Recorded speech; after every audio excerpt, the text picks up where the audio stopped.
students, you are welcome. Online class, Sardar Patel Inter College, Girauli Phase 2 Kanpur.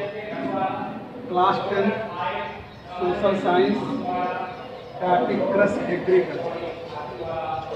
जैसा कि आपको विदित होगा कि पिछले ऑनलाइन क्लास में मैंने आपको भारत की प्रमुख फसलों के बारे में आपको बताया था। अब इसी टॉपिक कृषि के अंतर्गत आगे हरित क्रांति के बारे में हम आपको विस्तार पूर्वक बताएंगे। जैसा कि आपको विदित होगा कि जब देश आज़ाद हुआ था तो उस समय कृषि की पैदावार में बहुत अधिक गिरावट थी, जबकि हमारे देश की आबादी लगभग 36 करोड़ थी। लेकिन वर्तमान समय में हमारे देश में दिन प्रतिदिन विभाग की कमी होती चली जा रही है और जनसंख्या दिन प्रतिदिन बेतहाशा वृद्धि हो रही है, जिसके कारण इस देश के प्रत्येक नागरिक को भोजन की उपलब्धता सभी को संतुलित रूप से प्राप्त हो सके, इसके लिए खाद्यान्न के उत्पादन में वृद्धि की आवश्यकता है। और खाद्यान्न उत्पादन में वृद्धि करने के लिए ही 1969 में भारत में हरित क्रांति लाई गई। जैसा कि आपको मालूम होगा कि क्रांति का मतलब होता है कि जब किसी भी व्यवस्था में आमूल या क्रांतिकारी परिवर्तन किया जाता है तो क्रांति कहलाता है। पूरे विश्व के पटल पर अनेक क्रांतियां हुई। प्रत्येक वस्तु में क्रांतिकारी बदलाव लाने के लिए, जैसे औद्योगिक क्रांति, नीली क्रांति, पीली क्रांति, श्वेत क्रांति, हरित क्रांति, अनेक क्रांतियां हैं।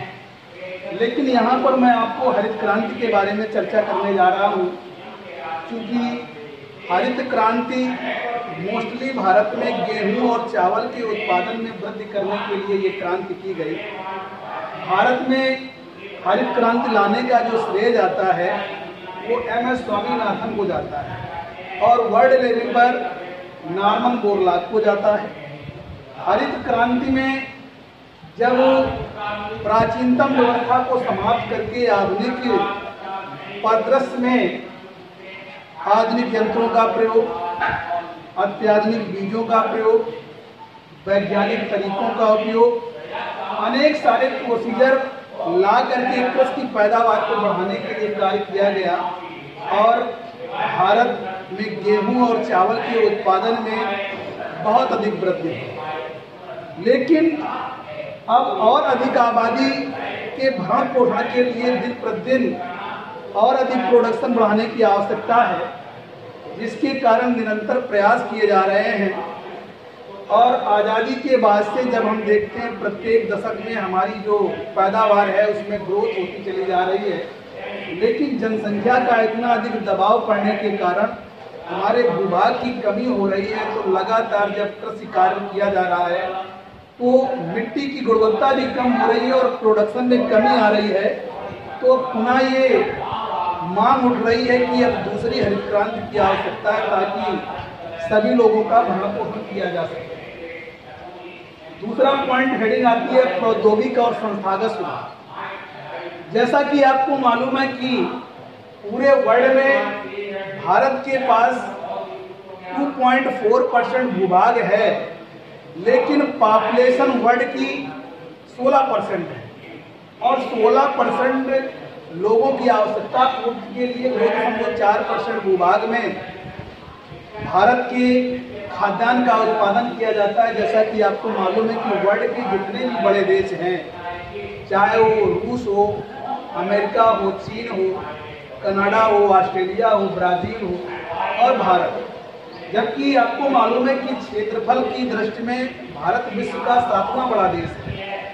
लेकिन जब भूमि उपयोग की बात आती है तो वर्ल्ड में सबसे अधिक भूमि का उपयोग भारत करता है। लेकिन चूँकि दुनिया में सबसे अधिक घनी आबादी यहाँ पर पाई जाती है और दिन प्रतिदिन जब जनसंख्या का दबाव पड़ता चला जा रहा है तो हमारे जो खेत हैं वो बिखरे बिखरे और छोटे छोटे हैं, जहाँ पर हम अत्याधुनिक यंत्रों का प्रयोग नहीं कर पाते हैं। जैसा कि आपको विदित है कि भारत में अगर कृषि में सबसे अत्याधुनिक यंत्रों का प्रयोग किसी प्रांत में किया जाता है तो पंजाब का नाम आता है, या साउथ के कई सारे प्रांत आते हैं।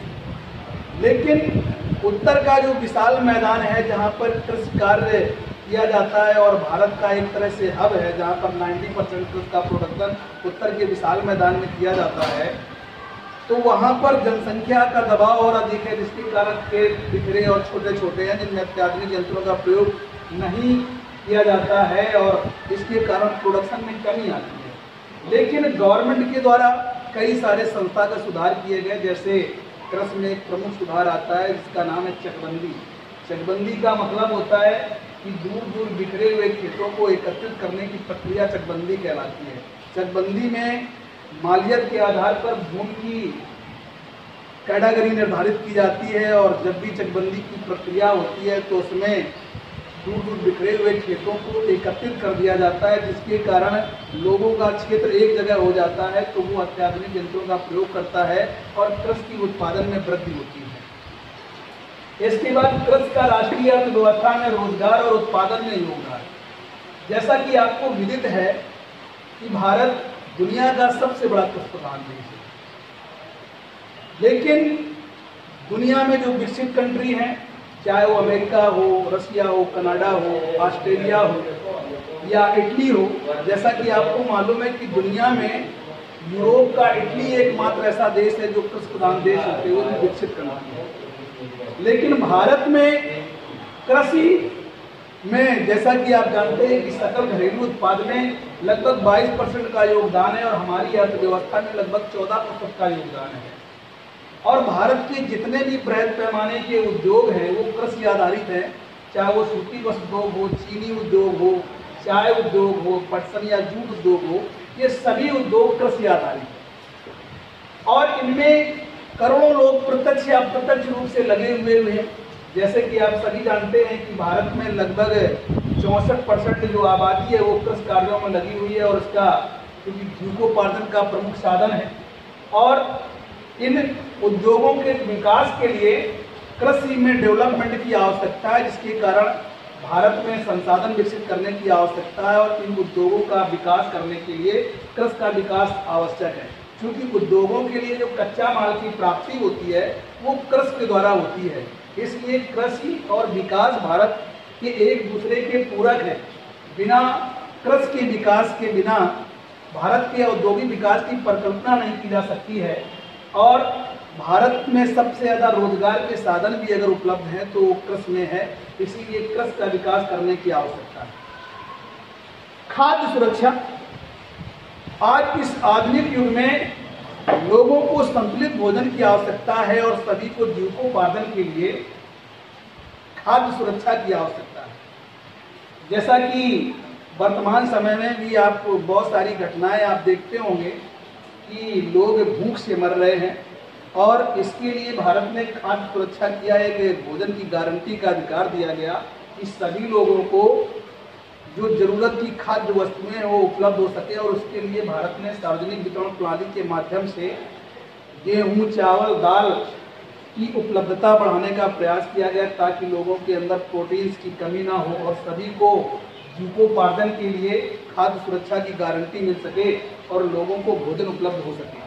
क्योंकि भारत में पैदावार के साथ साथ अधिक आबादी के भरण पोषण के लिए, लोगों के कल्याण के लिए और संतुलित भोजन की आवश्यकता है। लेकिन जैसा कि आपको मालूम है कि अभी वर्ल्ड रिपोर्ट के आधार पर एक चीज़ें आई कि दुनिया में सबसे ज़्यादा अगर कुपोषित बच्चे हैं तो वो हिंदुस्तान में हैं और इस पर सुधार करने की आवश्यकता है कि भारत में भी, क्योंकि संतुलित भोजन न मिलने से लोगों की कार्य क्षमता में भी गिरावट आती है और अनेक बीमारियां भी उत्पन्न होती हैं, इसलिए सभी को खाद्य सुरक्षा मिलना आवश्यक है।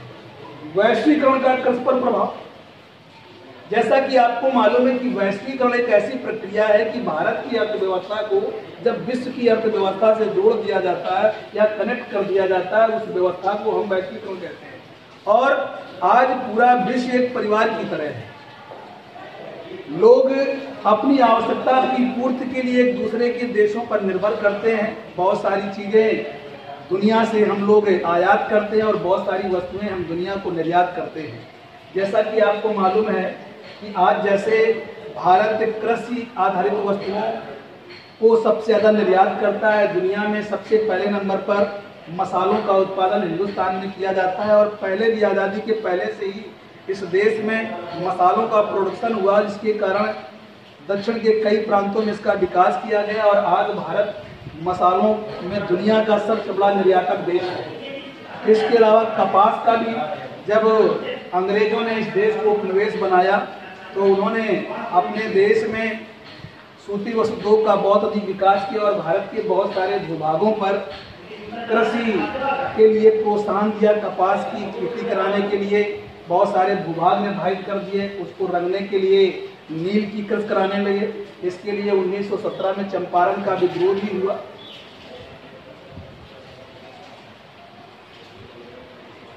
आज भी बहुत सारे क्षेत्रों पर विकास की गति को देने के लिए विश्व के स्तर पर अपनी एक अलग स्थान बनाने के लिए कृषि के डेवलपमेंट की आवश्यकता है और भारत दिन प्रतिदिन इसमें सुधार करता है, जिसके कारण विश्व के स्तर पर बहुत सारी वस्तुओं का प्रोडक्शन किया जा सके। जैसे कि आप मालूम है कि आज भारत सब्जियों के उत्पादन में प्रथम स्थान रखता है।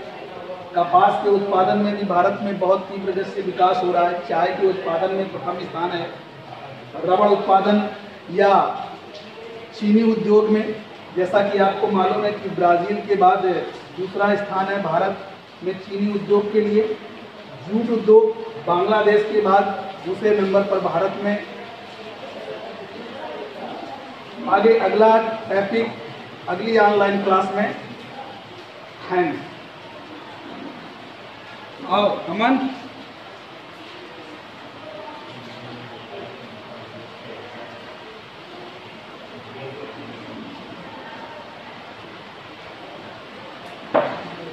अमन